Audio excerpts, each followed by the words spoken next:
Assalamu alaikum students. Today we will read chapter number 7 of Mr. Chips.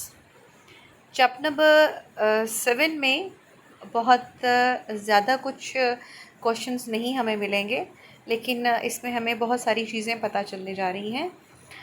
And so it stood, a warm and vivid patch in his life, casting a radiance that glowed in 1,000 recollections. जी ये अपनी बात कर रहा है अपनी Mrs chips की, और उसके हवाले से बात कर रहा है कि जब भी वो इस चीज़ को याद करता है तो उसकी ज़िंदगी जो है वो एकदम से उसके अंदर एक चमक आ जाती है, एक रोशनी आ जाती है. Twilight at Mrs. Wickett's, when the school bell clanged for call over, brought them back to him in a cloud. Catherine scampering along the stone corridors, laughing beside him at some howler in an essay he was marking, taking the cello part in a Mozart trio for the school concert, her creamy arms sweeping over the brown sheen of the instrument. जी Mrs Wickett के घर में जैसे ही school की bell बजती है तो वो वापस उधर ही चला जाता है अपने ख़यालों में कि कैथरीन जो है वो स्कूल की कॉरिडोर्स में वॉक कर रही है और ऐसे मार्किंग करते हुए उसमें कोई लतीफ़ा उसको नज़र आ गया जिस पर वो हंस रही है. और इसी तरह स्कूल में जो कॉन्सर्ट होने जा रहा है उसमें जो है वो अपना रोल प्ले कर रही है, और फिर वहाँ पर जब इंस्ट्रूमेंट के ऊपर प्ले करती है तो उसके जो खूबसूरत बाजू हैं चिप्स उन सबको दोबारा से याद कर रहा है. जी she had been a good player and a fine musician. ये हमें एक नई बात पता चल रही है कैथरीन के बारे में, कैथरीन की पर्सनालिटी के बारे में, जो हम उसकी कैरेक्टर में ऐड कर सकते हैं कि she was a good player and a fine musician. And Catherine fared in march for the December house matches. Catherine at the garden party that followed speech day prize giving. Catherine tendering her advice in any little problem that arose. So Katherine जो है उसने हर जगह पर अपना role play किया है Brookfield school में. जहाँ पर कहीं पर भी ज़रूरत है तो कैथरीन वहाँ पर मौजूद है. यानी हर जगह पर कोई प्राइज़ गिविंग डे हो रहा है तो उसमें वहाँ पर है, कोई पार्टी हो रही है वहाँ पर है, मैचेस हो रहे हैं वहाँ पर है, स्पोर्ट्स में है, एक्स्ट्रा करिकुलर में है, हर जगह पर जहाँ पर भी कोई भी प्रॉब्लम भी आती है तो कैथरीन वहाँ पर आकर मौजूद होती है. Good advice to which he did not always take but which always influenced him. तो कैथरीन जब उसको एडवाइस देती तो अभी आज चिप्स उस चीज़ को रियलाइज़ कर रहा कि वो बहुत अच्छी एडवाइस हुआ करती थी जो हमेशा उसको इन्फ्लुएंस करती थी, लेकिन ये ज़रूरी नहीं होता था कि जो भी एडवाइस वो देती थी ये उसको एक्सेप्ट कर लेता था, बल्कि वो एडवाइस करती थी, ये सुनता था और उसके बाद इसको सोचता था, दिल करता था तो उसको एक्सेप्ट कर लेता था, अदरवाइज़ नहीं. Chips dear, I'd let them off if I were you. After all, it's nothing very serious.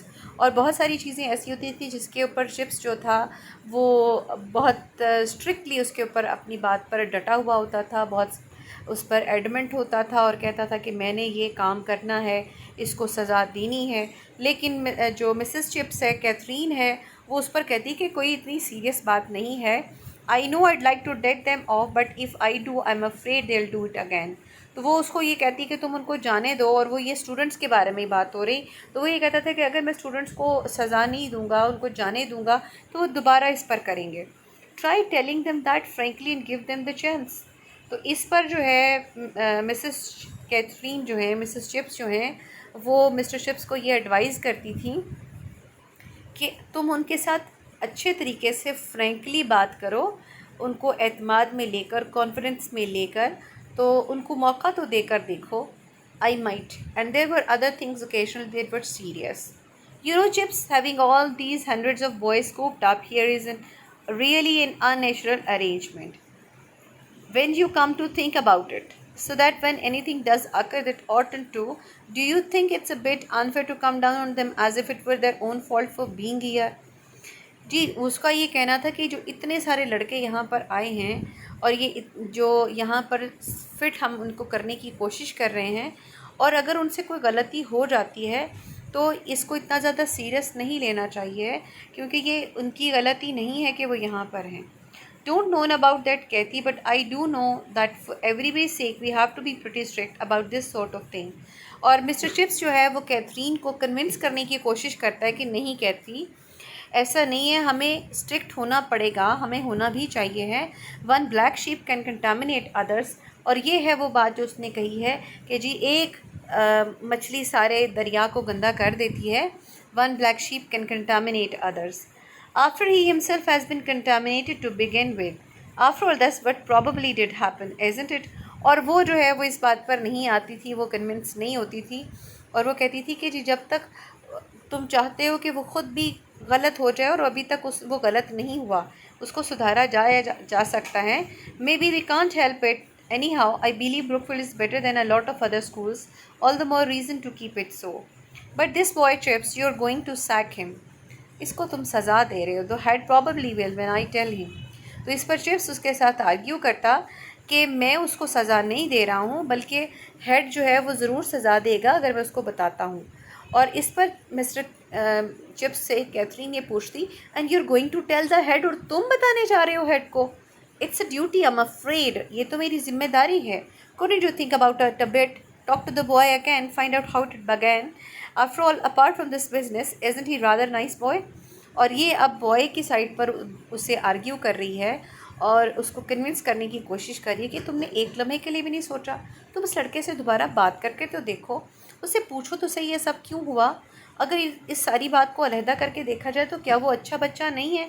Oh, he is all right. Then Chips dear, don't you think there ought to be some other way? इसके अलावा कोई और हल होना चाहिए। And so on. और इस तरह के बहुत सारे इंसिडेंट्स जो हैं वो चिप्स को याद आते हैं जी।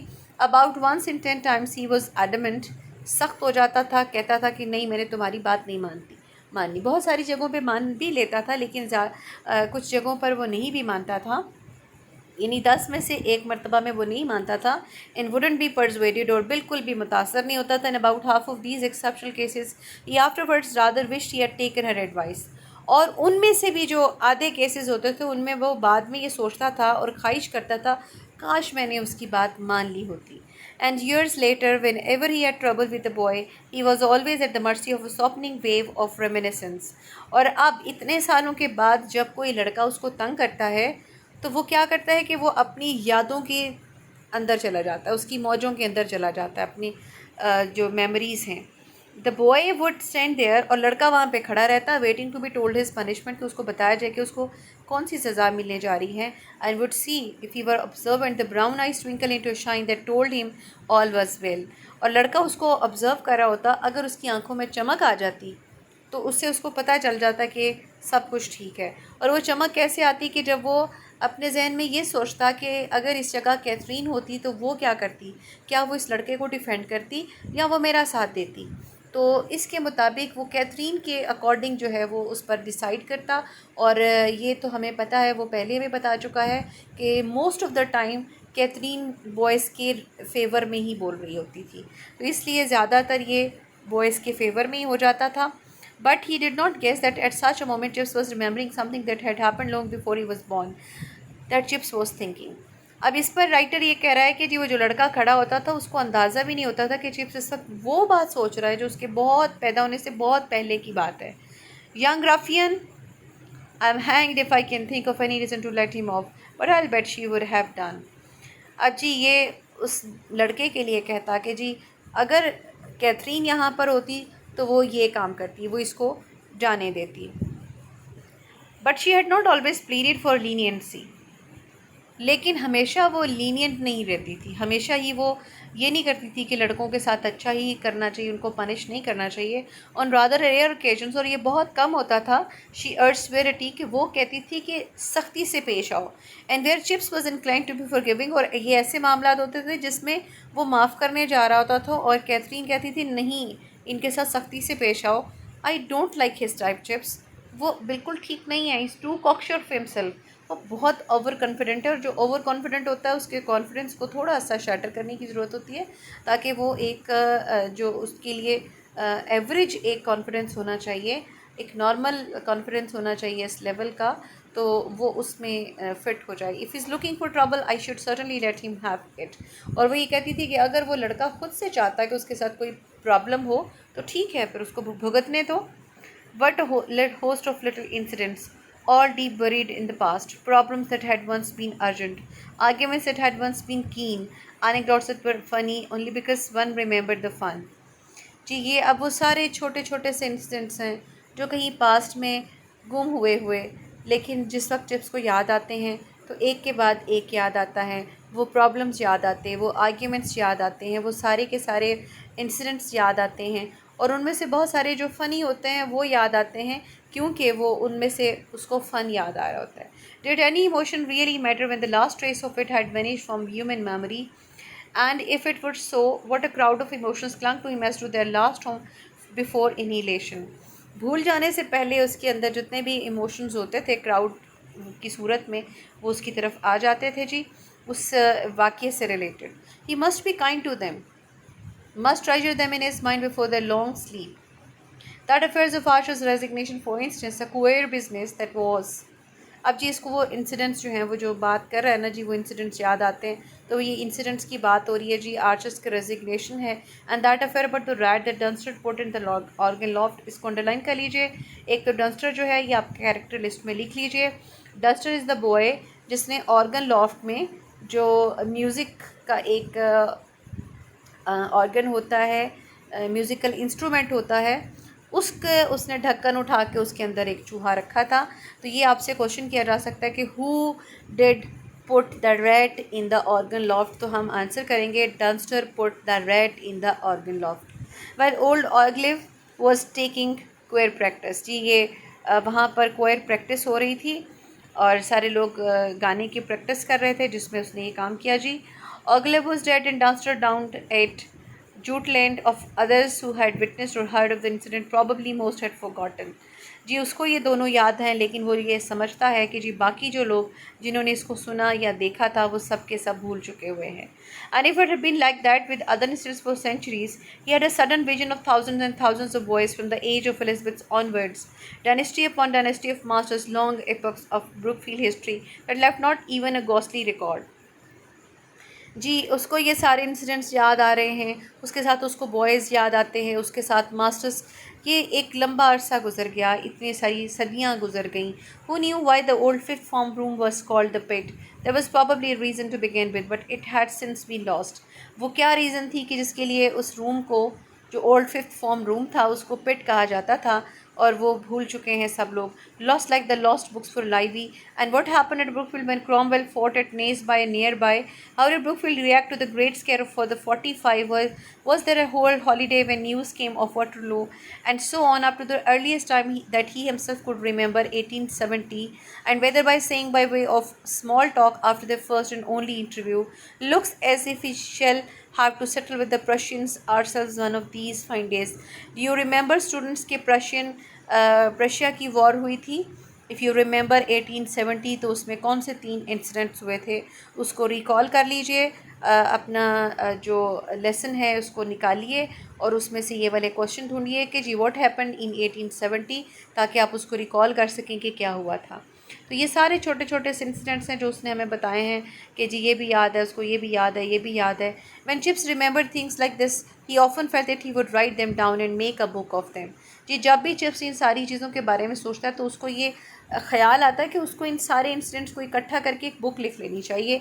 And during his years at Mrs Wickett's, he sometimes went even so far as to make desultory notes in an exercise book. और इवन वो मिसेस विकेट के घर जब वो रह रहा है तो वो अपनी एक्सरसाइज बुक में इसके नोट्स भी बनाना शुरू कर देता था, लिखने शुरू कर देता था छोटे छोटे नोट्स की सूरत में. But he was soon brought against difficulties. लेकिन उसको बहुत सारी प्रॉब्लम्स आ जाते थे. वो क्या प्रॉब्लम आ गए थे उसको? The chief one being. अब जी आपसे क्वेश्चन किया जा सकता है कि what were the problems that Chips could not write the book. तो उसमें क्या है जी problems? Writing tired him both mentally and physically. Underline कि राइटिंग जो है वो उसको थका देती थी मेंटली भी और फिज़िकली भी. और दूसरा क्या है जी? somehow too his recollections lost much of their flavor when they were written down. तो उसमें क्या है जी? his recollections lost flavor when they were written down, कि जब वो उसकी यादें जो वो सोच रहा होता था और बड़ा न्यूज़ हो रहा होता था, उससे बहुत खुश हो रहा होता था, तो वो जो जब लिखे जाते थे तो उनका फ्लेवर कहीं ख़त्म हो जाता था, नहीं उसमें इतना मज़ा नहीं आता था उनको पढ़कर जितना वो उनको सोच कर न्यूज़ हो रहा होता था, तो इसलिए वो लिख नहीं पाता था. That story about Rushton and the sack of potatoes, for instance, it would seem quite tame in print, but Lord, how funny it had been at the time. It was funny to remember it. जी potatoes और Ruston की एक story है जी, वो भी उसको याद आ रही है जी अब. दो perhaps if you didn't remember Rushton, who would anyway after all those years? It was such a long time ago. Mrs. Wickett, did you ever know a fellow named Rushton? Before your time, I dare say, went to Burma in some government job, or was it Borneo? Very funny fellow, Rushton. जी अब ये दो characters के बारे में बता रहा है, हमें सिर्फ इसको गो थ्रू करना है. And there he was dreaming again before the fire, dreaming of times and incidents in which he alone could take secret interest, funny and sad, comic and tragic, they all mixed up in his mind, and someday, however hard it proved, he would sort them out and make a book of them. और फिर दोबारा से वो आगे बैठ जाता है और दोबारा से ड्रीमिंग करने शुरू कर देता है पुराने ज़माने की, अपने उन तमाम इंसिडेंट्स की. उनमें से कुछ फ़नी होते हैं, कुछ सैड होते हैं, कुछ को सोचकर हंसी आती है, कुछ को सोचकर दुख और तकलीफ़ होता है, लेकिन इन सारे उसके दिमाग में जमा हुए हैं और वो ये सोचता है कि एक ना एक दिन वो इसके ऊपर बुक ज़रूर लिखेगा. So this is all about your chapter number 7. इसके 2 क्वेश्चंस हमने किए हैं जो आपने अपनी नोटबुक में ऐड कर लेने हैं. थैंक यू एंड अल्लाह हाफ़िज़.